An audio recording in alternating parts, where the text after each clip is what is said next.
Well, thank you very much for inviting me to talk, especially since my talk probably has little connection with QTD or gravity, other than if you think n equals 4 Yang-Mills and is close to QTD, and superstring theory is close to gravity. Anyway, that's what I'm talking about. I will,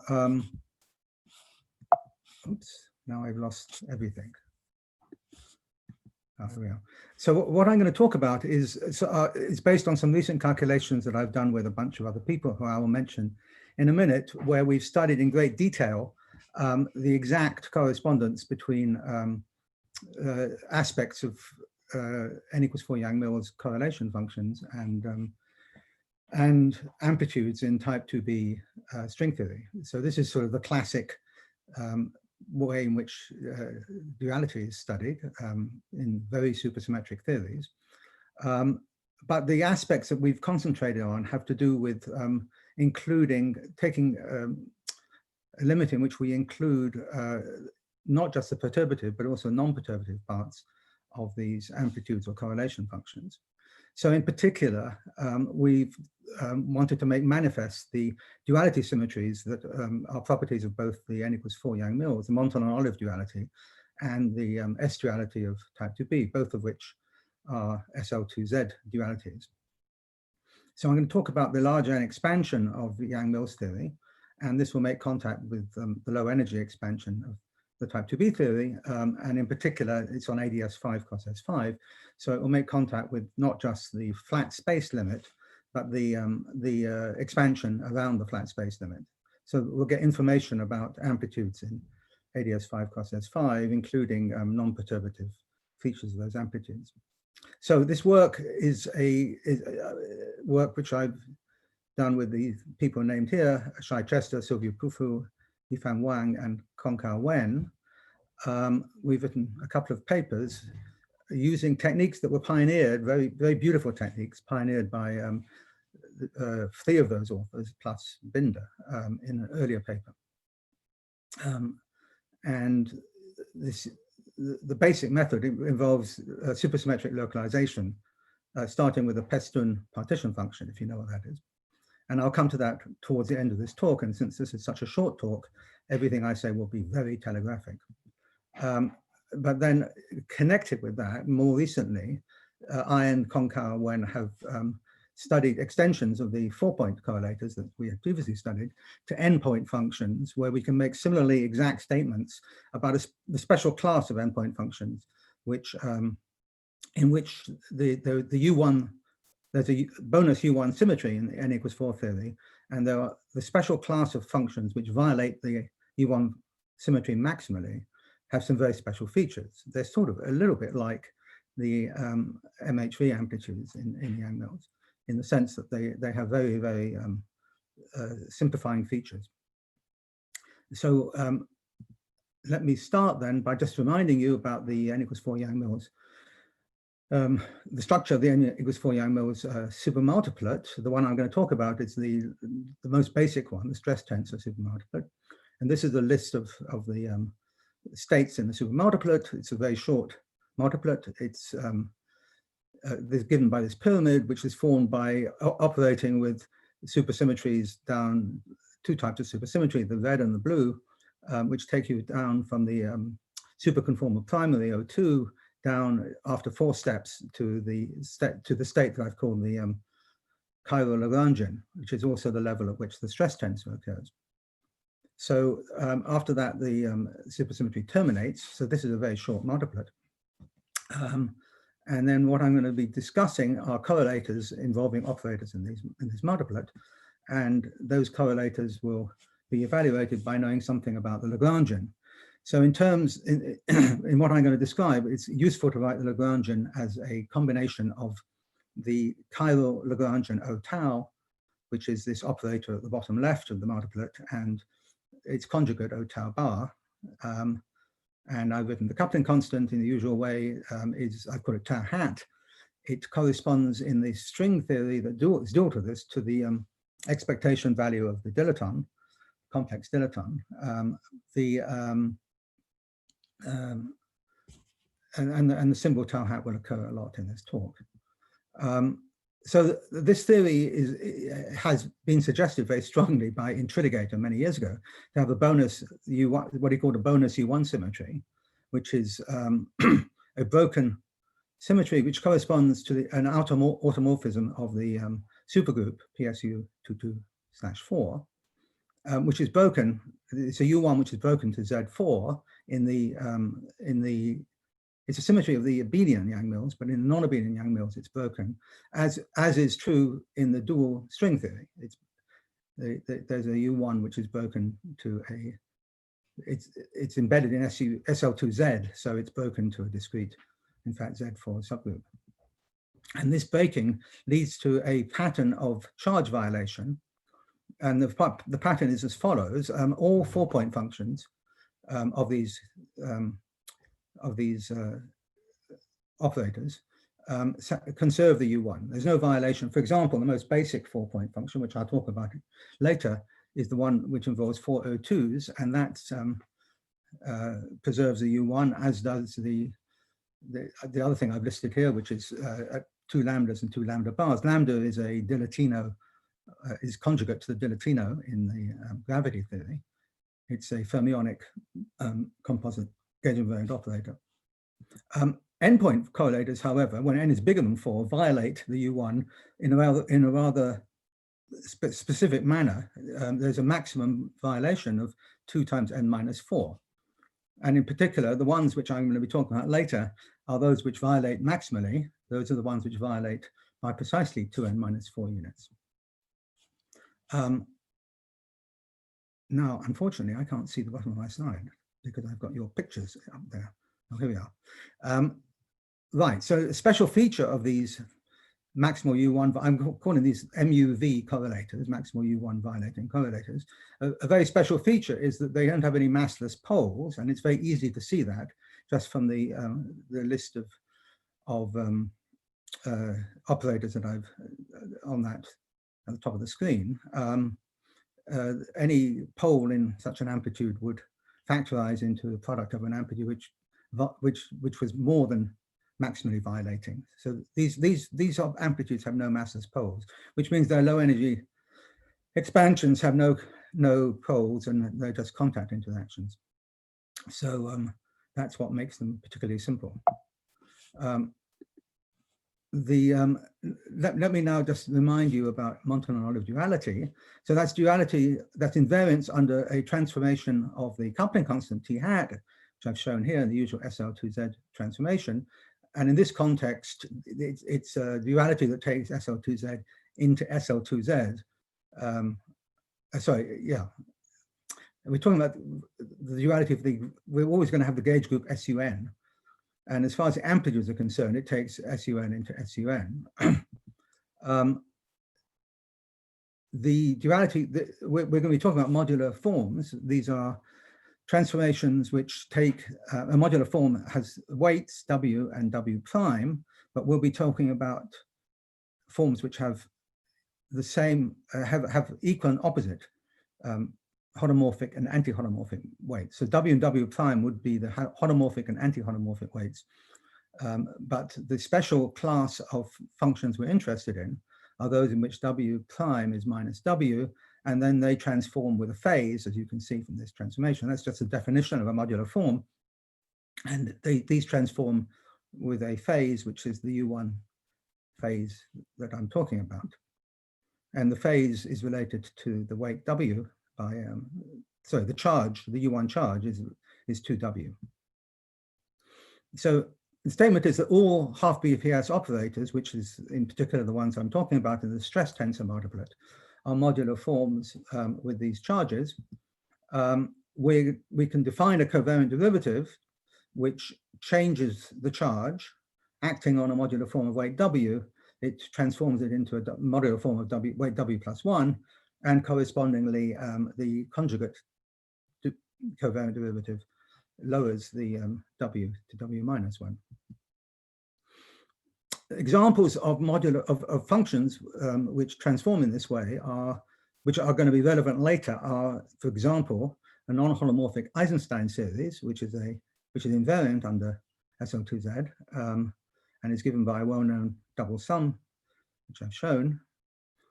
And from that Eisenstein series, you can define modular forms which are non-holomorphic.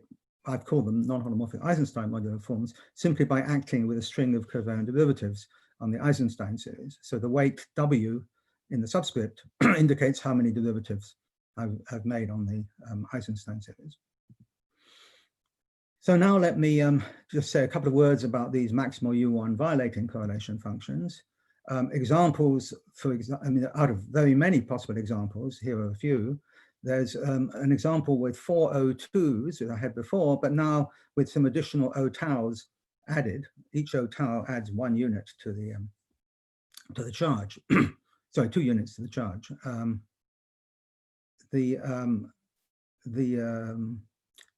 Next one I've mentioned is one which has the most extreme change that you can have if you don't have any O taus is with 16 lambdas. Each lambda has a charge 3/2, and so that's got a charge of a U1 charge violation of 24. So in order to determine properties of these functions, these correlation functions, one can start with a correlation function of n operators, whichever operators one wants, and then which is defined as usual by this expectation value.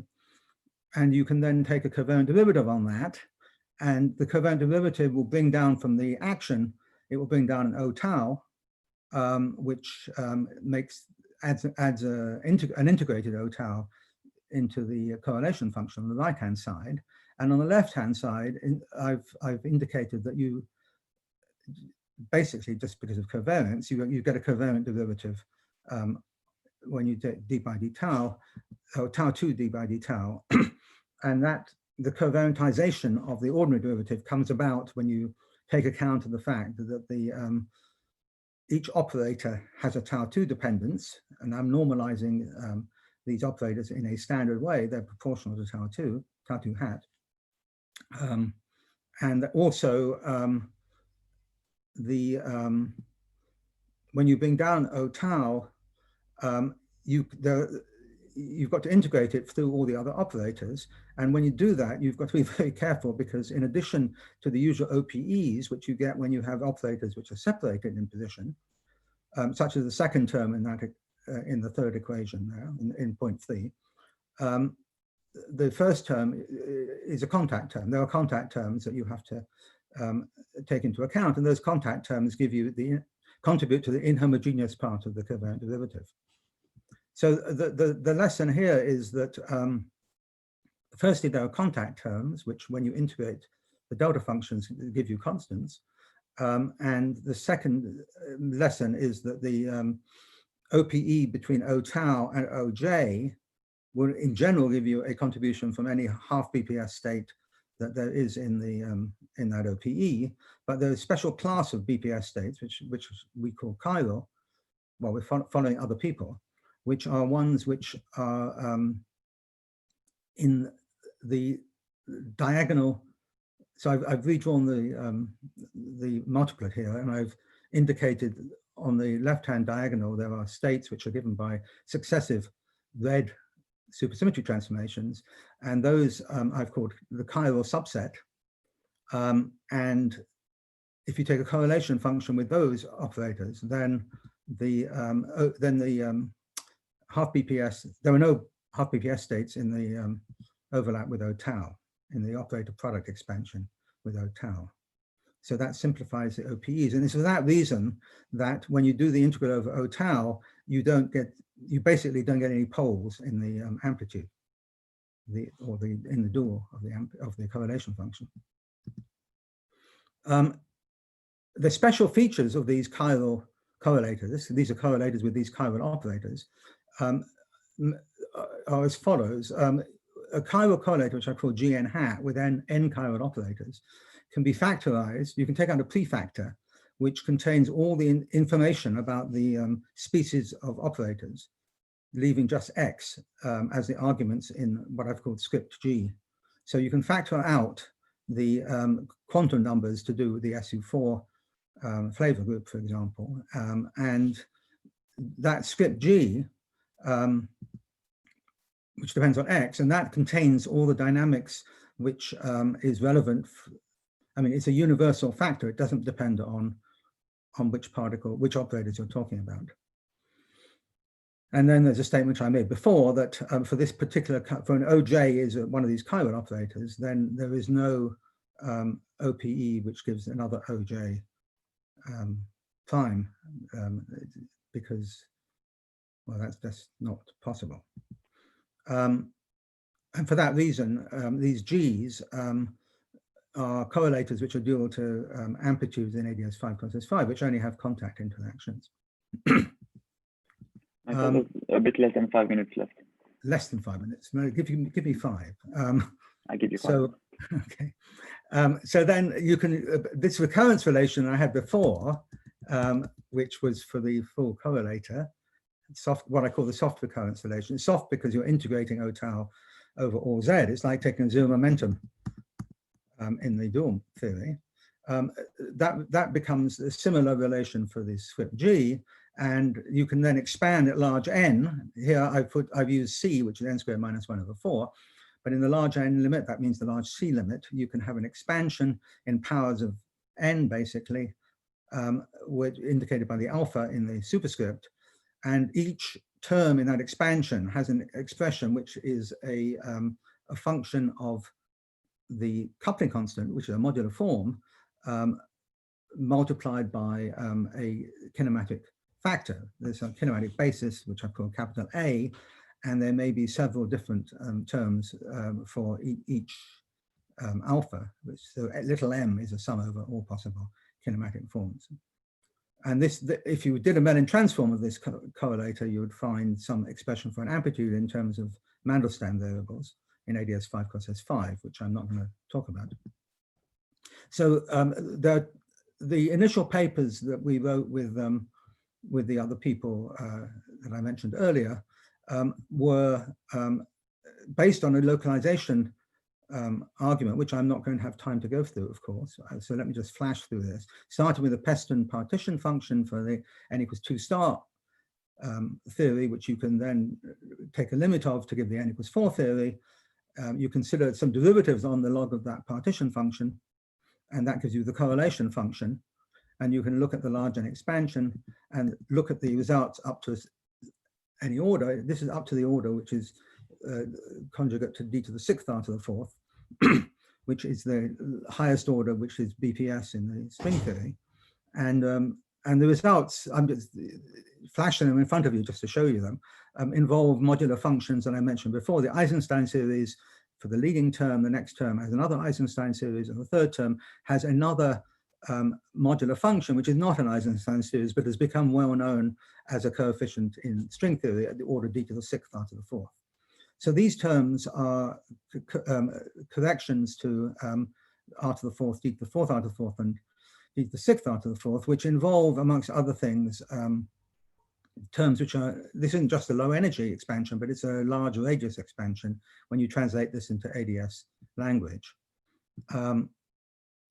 So we have a conjectured ansatz for all orders in this correlation function. This correlation function is in fact an integrated correlation function. So extracting the string results that I mentioned before, or the results which depend on the x's, is a bit of an art, but in general, more generally, it's integrated over the x's, and there's a rather striking and rather beautiful expression for the all orders expansion in 1 over n. At least we don't have the general term, but up to the order, we can go to any order we want using Mathematica, and you get this rather striking expression which involves the sums over Eisenstein series, which correspond to higher and higher order terms in the low energy expansion. So let me, because time is very brief, let me just say this is the more recent results with Kong-Kao have generalized and extended these to the endpoint functions. So everything I've said up to now was for the 4-point function, and then using the recursion relation, the soft, what I call the soft recursion relation, you can extend these to endpoint functions in which the U1 is violated, and you get a whole set of results which I neither have the time to show nor would I want to bore you with. So let me simply say that that can be done, and we did that, and that these are results with. So this gives a string of corrections to the flat space limit, in a sense, for corrections to the low energy expansion of the amplitude in ADS 5 cross S5, which is now expanded in the powers of the radius as well as the energy, and also has led to some tantalizing expressions involving modular functions, which I've only shown you a tiny bit of. There's a large amount of other outputs which we either in those papers or we're thinking about very intensively right now. But I think in view of the shortness of the time, I'll just stop. Thank you. Okay, thank you very much. So again, if there's some questions, please either raise your hand or just ask the question. And meanwhile, Michael, is there any sense in which you expect to learn something about the say coefficients of d to the 8 of the 4th flat space, like the expansion of this guy in this direction? I didn't quite. Well, I know I flashed through that, and of course that is a question which I've been asked by many people actually, and the answer is not really. So one of the problems with this, so these are the results for the integrated correlator, order by order in 1 over n up to the first few orders, and we've gone to much higher orders than what I've shown here, and they all have this structure that they are sums of each power of 1 over n is a sum of Eisenstein series with rational coefficients, and it looks very striking. But this is the integrated correlator, so you lose information when you calculate this correlator. You don't calculate it. So, for example, the second line involves the Eisenstein series E5 halves with a coefficient, but that coefficient is actually should be split between 2 terms in the string theory. One of them is the coefficient of d to the 4th r to the 4th, and the other is this coefficient I've called 1 over L to the 4th r to the 4th. That's an alpha prime correction to the r to the 4th term. So you get information which is both relevant for the flat space limit, that's the d to the 4th r to the 4th, and to the first correction to the flat space limit, the 1 over L to the 4th r to the 4th. But to separate those 2 terms, you need another bit of information. We know the coefficient from this correlator. There is another correlator which I didn't mention, although it's listed there, which is independent of this correlator. It's another integrated correlator, which is the 4th derivative with respect to the mass of the log z, and that gives more information, and you can put those 2 bits together and you can separate those 2 terms. The next line down, there are 3 terms. Well, given those 2 correlators, you've got 2 of the coefficient, you can separate 2 of them, but the third one you actually, at the moment, we have, the only way we know of determining the coefficient is to use the flat space limit, which is known. So using the flat space limit, we have enough information to determine separately those 3 terms. But sorry, I'm sorry, the third term is missing from this. The third, when I said 3 terms, the third one is of order 1 over n. And I'm not showing that in this list because that came out of the other correlator. But higher order, d to the 8th r to the 4th, which you asked about, we can't separate it. What we know is that the overall coefficient, but we know that's the sum of 4 terms, the ones listed on the right. But we don't have enough information to separately say what their coefficients are. And furthermore, sorry, what? I was asking, what's the length of ADS in the radius of ADS in the? So L is the radius in string units, so it's really alpha prime over L squared. Right, okay. Which so these are, in principle, I mean, you're summing over contributions of higher order in alpha prime, but with these integrated correlators, you can't get hold of all the information, which is probably a sensible thing. I mean, after all, the first 3p, up to d to the 6th r to the 4th, we know in the string theory that's BPS protected. We don't expect to be able to calculate exactly anything beyond that. Here we can calculate to any order in the expansion, but only for the integrated correlators, which means we can't extract the same information from it. Okay.